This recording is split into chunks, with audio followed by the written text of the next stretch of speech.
Hoy es jueves 13 de octubre. Le saluda el profesor Ramón Romero, quien te invita a suscribirte a este canal de YouTube Ramón Romero. Suscríbase e invite a otros a suscribirse y haga sus comentarios. Hoy es jueves 13 de octubre, estudiando la lección número 3, comprendamos la naturaleza humana, para memorizar.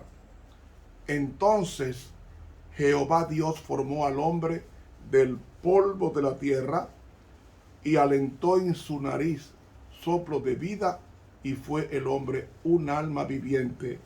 Génesis 2:7. Te damos las gracias, bendito Dios, por privilegiarnos de recibir tu bendición de vida eterna a través de Cristo Jesús. Gracias porque al morir tus hijos descansan en los brazos tuyos hasta que los despiertes en la mañana de la resurrección. En Jesucristo te damos las gracias. Amén. Para hoy jueves, descansar con los antepasados. Leemos en Génesis capítulo 25, versículos 7 y 8. Y estos fueron los días de vida que vivió Abraham, 175 años, y exhaló el espíritu, y murió Abraham en buena vejez, anciano y lleno de días, y fue unido a su pueblo. ¿Qué significa que Abraham fue unido a su pueblo? Lo que está diciendo es que cuando una persona moría, estaba identificándose con sus antepasados, con las personas pretéritas de sus ancestros, en su cultura, en su formación, o identificándose como pasará cuando Cristo venga por segunda vez. Esa identificación significa que así como sus antepasados murieron, él también murió.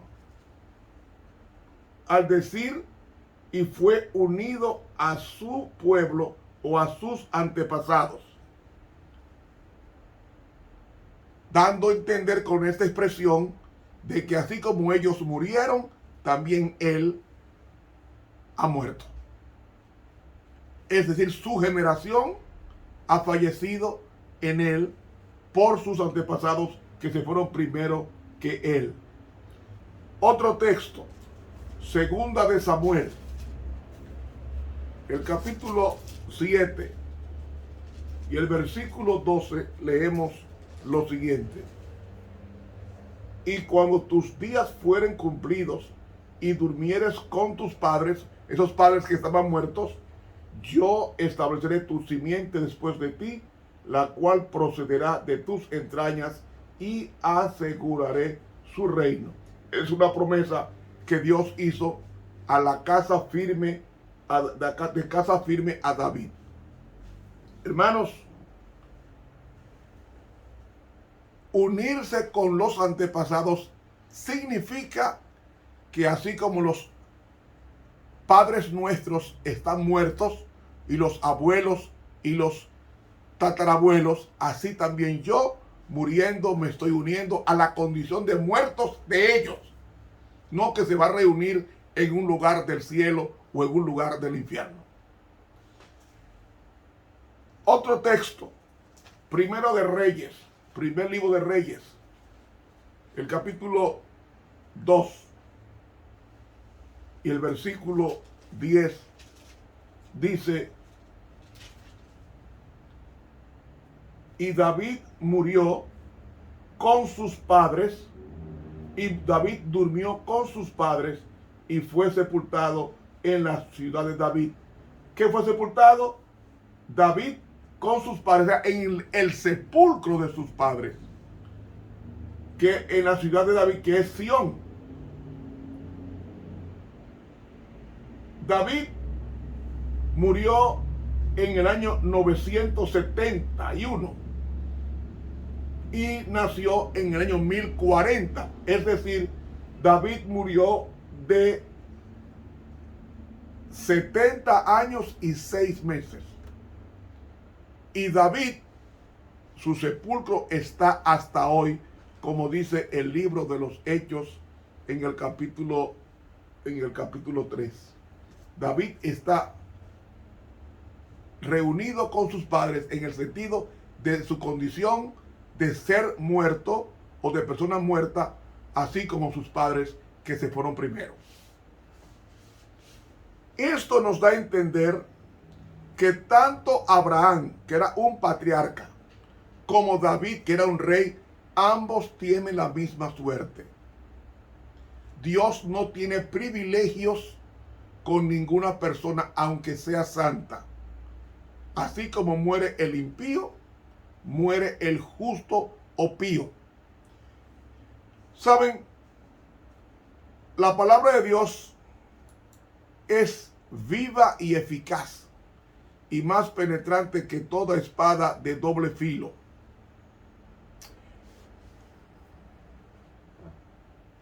La Biblia nos habla de la muerte, que es tánatos o zánatos, el vocablo, y a través de las alusiones de la muerte en el Nuevo Testamento, que se traduce en griego zánatos, no son tan informativas en cuanto a la naturaleza de la muerte como las que se hallan en el Antiguo Testamento. La razón en parte se debe al hecho de que muchas de las referencias a la muerte se encuentran en los libros poéticos y sapienciales de Salmos, Job y Eclesiastés. Y esta clase de literatura está ausente en el Nuevo Testamento. Pero lo más importante es que la muerte es vista en el Nuevo Testamento desde la óptica de la victoria de Cristo sobre la muerte cuando resucita al tercer día. Este es un tema dominante en el Nuevo Testamento que condiciona la visión cristiana de la muerte. O sea, a través de la victoria de Cristo en la cruz, Él neutralizó el aguijón de la muerte, según 1 Corintios 15:55, abolió la muerte, según Timoteo 1:10, y ha vencido al maligno que tenía el poder sobre la muerte, según Hebreos 2:14, y tiene en sus manos las llaves del reino de la muerte, Apocalipsis 1:18. Por eso es que nosotros los cristianos creemos en Jesús y en consecuencia en el poder de Él sobre la muerte.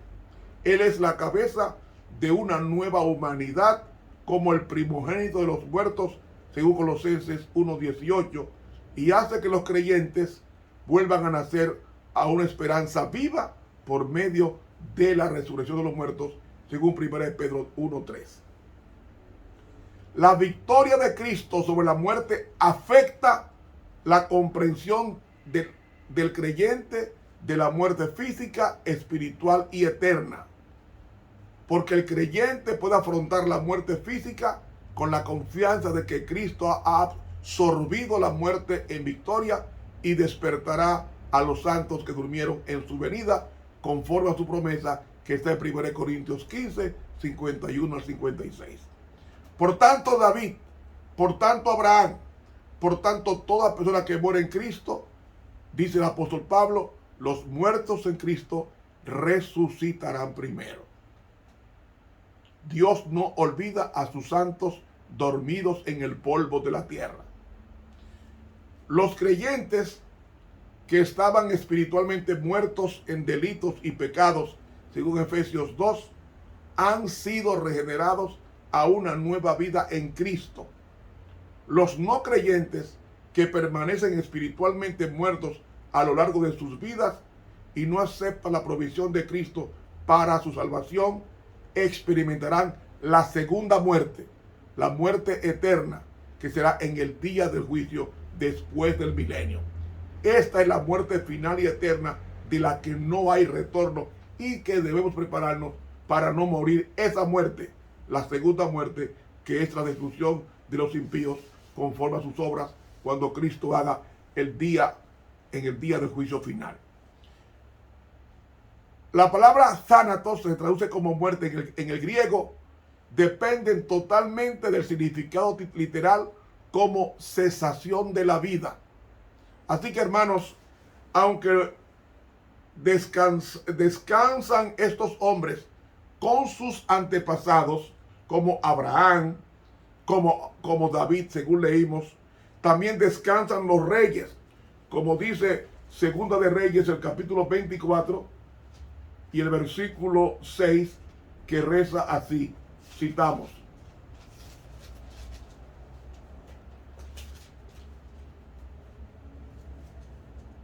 y durmió Joacim con sus padres y reinó en su lugar Joaquín su hijo. Recientemente la reina Isabel de Inglaterra, la reina Isabel de Escocia, la reina Isabel II, falleció y vimos su funeral, pero ¿dónde fue colocada finalmente? En una cripta con la misma condición de los que murieron antes que ella. Y ella se reunió con sus antepasados, porque sus padres están enterrados en el mismo país, como reyes y reinas. Y en consecuencia, ella se ha reunido con sus antepasados en la condición que están sus padres también muertos. Amigo, abogar por la existencia consciente del alma sobre la base de un figurativo de la muerte es atribuirle a la palabra de Dios un significado que no lo tiene. Y esto va en contra del lenguaje y las reglas gramaticales de hermenéutica bíblica y destruye las conexiones entre la muerte física, espiritual y eterna. La sierva de Dios nos dice en El conflicto de los siglos, página 537, lo siguiente: la Biblia enseña a las claras que los muertos no van inmediatamente al cielo. Se los representa como si estuvieran durmiendo hasta el día de la resurrección. El mismo día en que se corta el cordón de plata y se quiebra el tazón de oro, perecen sus pensamientos. Los que bajan a la tumba permanecen en silencio. Nada saben de lo que se hace debajo del sol. Descanso bendito para los cansados justos. Largo o corto, el tiempo no les parecerá más que un momento. ¿Por qué? Porque Adán tiene 5,000 años que murió. 5,000 y pico de años tiene Adán que murió. Y él no sabe que murió porque su alma, su ser está inconsciente. Los muertos nada saben. Sigue diciendo aquí: duermen hasta que la trompeta de Dios los despierte para entrar en una gloriosa inmortalidad. Porque sonará la trompeta y los muertos resucitarán incorruptibles. Porque es necesario que este cuerpo corruptible se revista de incorrupción y que este cuerpo mortal se revista de inmortalidad. Y cuando este cuerpo corruptible se haya revestido de incorrupción y este cuerpo mortal se haya revestido de inmortalidad, entonces será verificado el dicho que está escrito: tragada ha sido la muerte victoriosamente. 1 Corintios 15, 52 al 54. Y termina diciendo: en el momento en que sean despertados de su profundo sueño, reanudarán el curso de sus pensamientos interrumpidos por la muerte. La última sensación fue la angustia de la muerte. El último pensamiento era el de que caían bajo el poder del sepulcro. cuando se levanten de la tumba, su primer alegre pensamiento, se refiere a los justos, su primer alegre pensamiento se expresará en el hermoso grito de triunfo: ¿dónde está, oh muerte, tu aguijón? ¿Dónde está, oh sepulcro, tu victoria? 1 Corintios 15:55, citado en el libro El conflicto de los siglos, páginas 537 y 538 de la pluma inspirada. Los muertos nada saben hasta que Cristo los resucite cuando venga en gloria. Mis hermanos, que Dios nos prepare para ese encuentro con Él. Estuvo con ustedes el profesor Ramón Romero, quien te invita a suscribirte a este canal. Para mañana, el repaso de la lección número 3. Bendiciones.